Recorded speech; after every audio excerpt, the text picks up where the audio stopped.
someone from inside managed to keep the elevator open for myself. This is how you get all the attention. The elevator is about to close and you enter. As I entered and looked for a while, I realized that I am the only girl in that fully packed elevator. No girl in this world would try to escape from this situation. So even I tried to get more attention.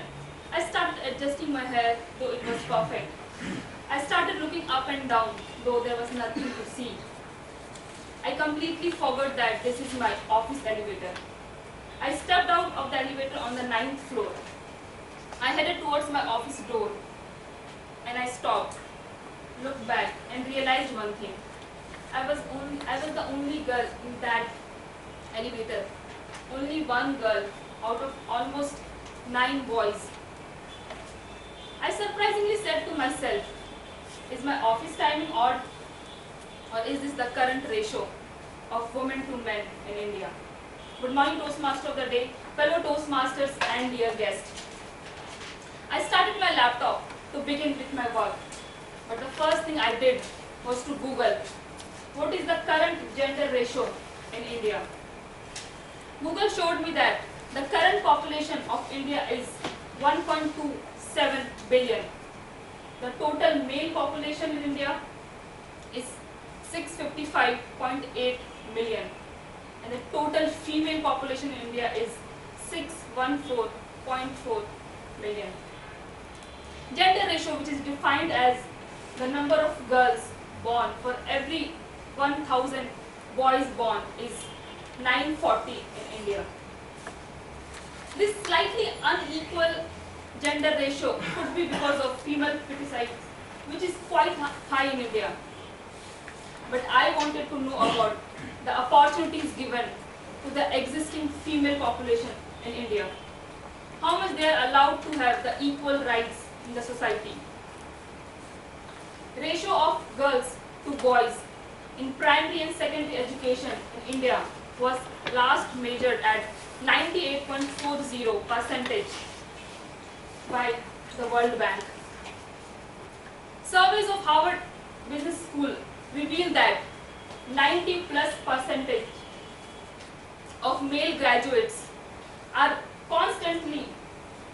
continuously employed full-time, while female graduates' full-time participation in workplace drops to about 50 to 60%.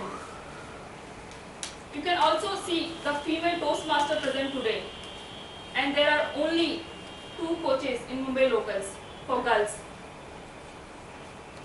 I started thinking more about the current situation.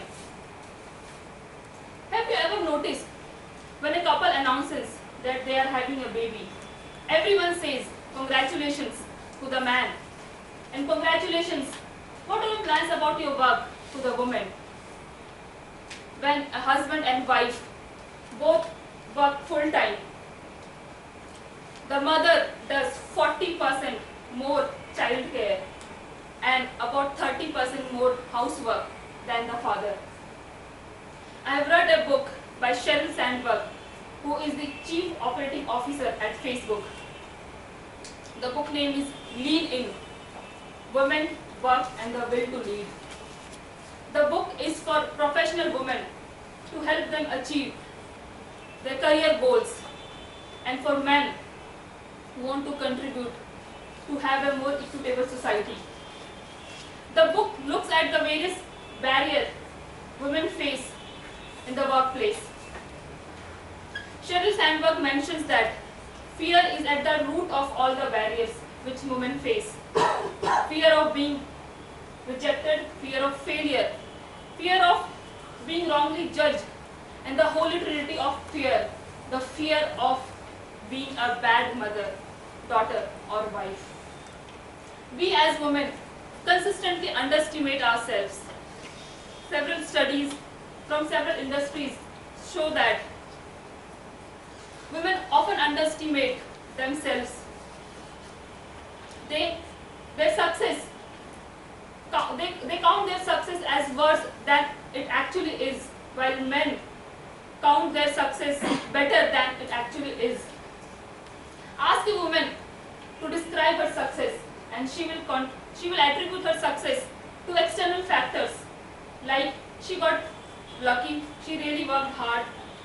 help from others.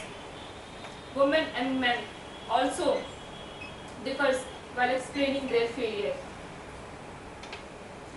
Sheryl Sandberg advises women when looking for a life partner, look for someone who needs an equal partner, who thinks that women can be smart and ambitious. In 2009, Sharon Mears published a book called Getting to 50-50, a comprehensive review of governmental, social science and original research that led him to conclude that parents, children and marriages all can flourish when both parents have full careers. Friends, the goal is to give women something men tend to receive automatically, the benefit of the doubt.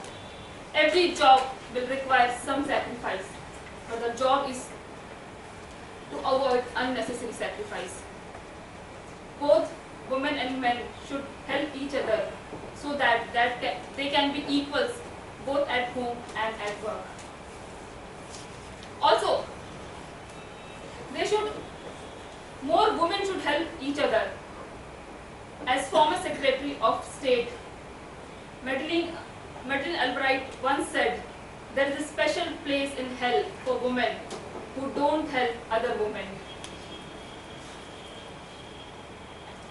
So this way I got to know that the problem is not that men are not helping women. The problem also lies that we as women don't take the step ahead to help ourselves. Friends, let's help each other to excel in workplace. Let's help each other to excel at home and everywhere else. A true equal world would be one where women ran half our countries and companies and men ran half our homes. Over to you, Toastmaster.